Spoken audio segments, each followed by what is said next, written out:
Imam Syakik bin Ibrahim Al-Balhi rahimahullah bernama lengkap Abu Ali Syakik bin Ibrahim Al-Balhi, wafat 149 Hijriah atau 810 Masehi. Beliau seorang ulama besar Sufi Khurasan yang juga guru Imam Hatim Al-Asham. Beliau menceritakan satu kisah penuh hikmah saat melaksanakan ibadah haji ke Makkah. Saya pergi melaksanakan haji. Dalam perjalanan, saya singgah di kota Qadisiyah bersama rombongan lain. Saya melihat orang-orang ramai dengan perhiasan mereka. Seketika pandanganku tertuju kepada seorang pemuda berwajah tampan. Tubuhnya memakai pakaian berkain kasar dan kakinya memakai sandal kayu.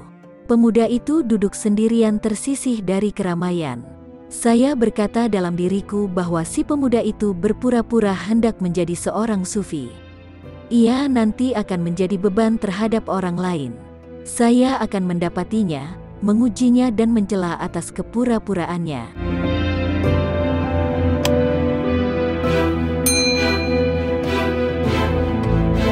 Ketika saya mendekatinya, pemuda itu berkata, "Wahai Syakik," lalu membaca ayat yang artinya, "Jauhilah kebanyakan prasangka karena sungguh sebagian prasangka merupakan dosa." Al-Quran Surah Al-Hujurat ayat 12.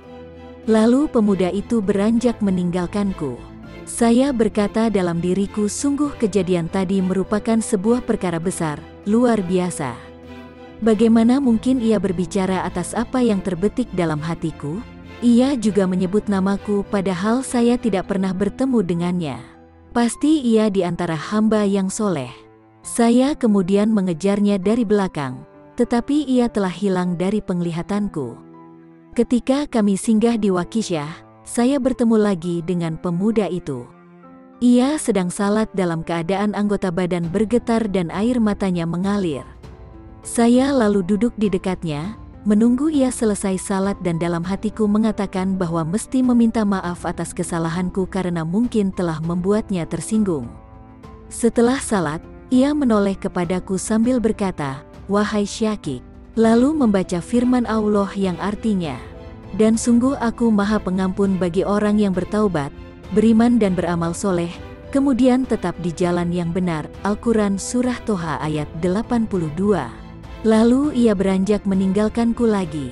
Saya merenung bahwa pemuda itu termasuk dari wali abdal karena ia telah berbicara atas apa yang kusembunyikan dalam hatiku sebanyak 2 kali. Ketika kami berada di Ramallah, saya melihatnya lagi. Kali ini ia menuju ke sebuah sumur. Di tangannya ada sebuah teko untuk mengambil air.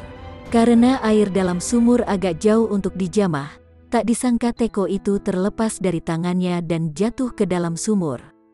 Lalu saya melihatnya menengadah ke arah langit seraya berkata, "Engkau Tuhanku yang ku berharap bila kehausan. Engkau kekuatanku berharap bila kelaparan."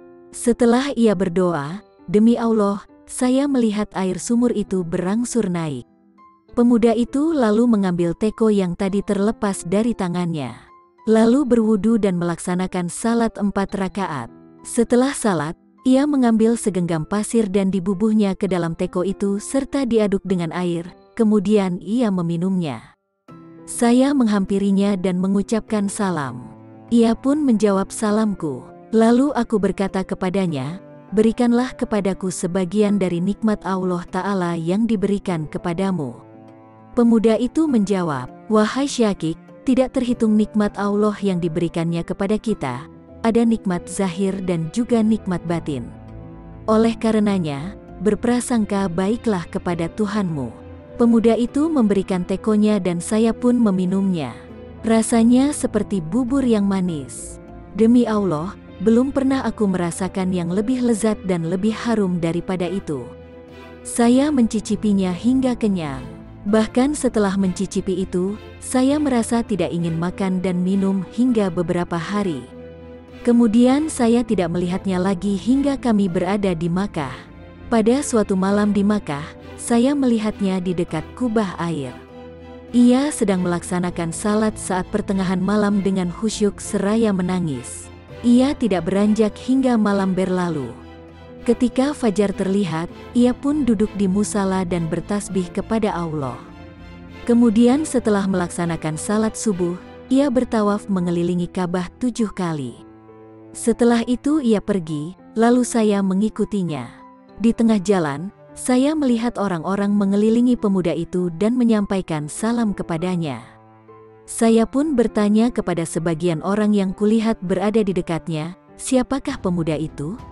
Mereka menjawab, ia adalah Musa bin Ja'far bin Muhammad bin Ali bin Al-Husain bin Ali bin Abi Thalib radhiyallahu anhu. Saya berkata, saya dibuat terheran, keajaiban itu hanya untuk yang serupa pemuda Sayyid ini. Demikian kisah pertemuan Imam Syakik dan Musa bin Ja'far Al-Husain. Allah mengajarkan ilmu hikmah kepada Imam Syakik lewat wasilah para walinya. Semoga kita dapat mengambil iktibar untuk terus beramal saleh dan berprasangka baik kepada Allah Ta'ala.